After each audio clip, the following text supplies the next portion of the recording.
Salut toi. Dis-moi un peu, comment ça a pu se retrouver en top tweet avec une faute de grammaire en plus? Là, en 2020, on était quand même tous censés avoir compris qu'on peut rire de tout tant que ça ne nuit pas à quelqu'un d'autre. Et qu'il faut vivre dans le respect et la tolérance. Quand un hashtag touche ta famille ou ta communauté, ça te blesse. Alors comment ce genre de choses arrive-t-elle encore? Et comment ça se fait que Twitter n'a pas censuré? Hashtag si j'étais un juif, ce sont des tweets de ce genre. Si j'étais un juif, j'éviterais d'acheter un aspirateur Dyson pour ne pas qu'un Allemand aspire mes morts. Si j'étais un juif, je prendrais une douche au coca pour me rappeler le bon vieux temps.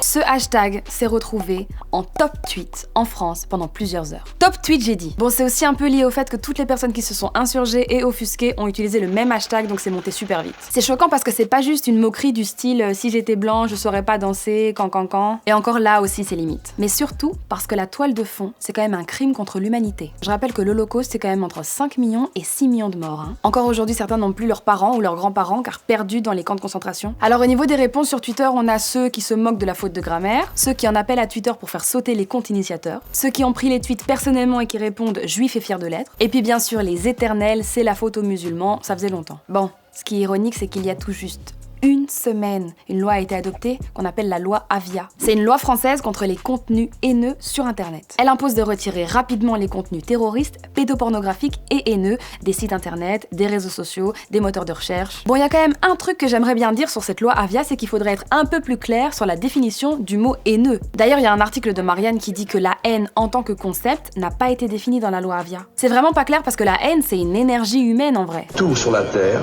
sur la vie, sur l'univers, tout a une raison. Et donc une déclaration désobligeante, c'est haineux? Un avis contradictoire, c'est haineux? Et puis qu'est-ce qu'ils foutent sur Twitter? Et ne venez pas me dire que Twitter n'avait pas vu, c'était un top tweet. Et normalement, t'es censé avoir l'œil sur ton média. Si Instagram arrive à effacer tous les tétons, Twitter peut bien enlever tous les propos antisémites et racistes. Ah, et en plus, la semaine dernière, il y a un article du HuffPost qui expliquait que pendant le confinement, les propos haineux ont augmenté sur Twitter. Plus 40% pour les propos racistes et plus 20% pour les propos antisémites. Lundi, il y a 4 assos qui ont assigné Twitter en justice. Elles lui reprochent de faire une mauvaise modération de ses contenus. Ils ont recensé plein de tweets haineux essentiellement racistes, homophobes et antisémites flagrants, et seulement 12% d'entre eux avaient été supprimés. Sur le site de Twitter, j'ai trouvé la politique en matière de conduite haineuse. Elle dit qu'on ne peut pas directement attaquer ou menacer une autre personne en se fondant sur l'origine ethnique, l'âge, le sexe, l'appartenance religieuse, etc. Et plus loin, au chapitre des conséquences, Twitter parle de sanctions. Ça peut être la simple demande à l'utilisateur de supprimer son contenu haineux, ça peut être ne plus rien publier pendant une certaine période, ou une suspension définitive du compte. Bon, après, est-ce qu'ils le mettent vraiment en pratique? Permets-moi d'en douter. Y a qu'à voir où s'est réfugié Booba quand il a été chassé d'Instagram.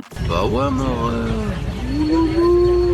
Très important, il faut garder à l'esprit que c'est punissable. Et pas seulement pour celui qui publie, aussi pour celui qui like. D'ailleurs, si tu postes un tweet comme ça, tu peux faire de la prison jusqu'à 1 an et payer une amende plutôt salée jusqu'à 8 000 €. Si toi tu tombes sur des messages de haine sur Twitter, il faut pas hésiter à les signaler. Je te parle par exemple de tweets haineux, sexistes ou racistes. Tu peux demander à ce qu'ils soient supprimés en cliquant sur l'icône option à côté du tweet. Tu sélectionnes signaler le tweet et puis tu suis les instructions. Et si Twitter ne supprime pas les commentaires ou les messages en question, tu peux aussi contacter UNIA. C'est l'institution belge qui lutte contre la discrimination et se bat pour l'égalité des chances en Belgique. Dis-moi un peu toi comment tu réagis face à des tweets haineux et des propos discriminants sur les réseaux sociaux. Dis-le moi en commentaire, je te fais des gros bisous et à demain ou pas. Alors, si tu kiffes Tarmac, n'hésite pas à t'abonner pour voir tous nos autres contenus et puis active la petite cloche pour voir toutes nos prochaines vidéos en avant-première. Et si ton petit truc à toi c'est les easy, je t'ai fait une petite playlist.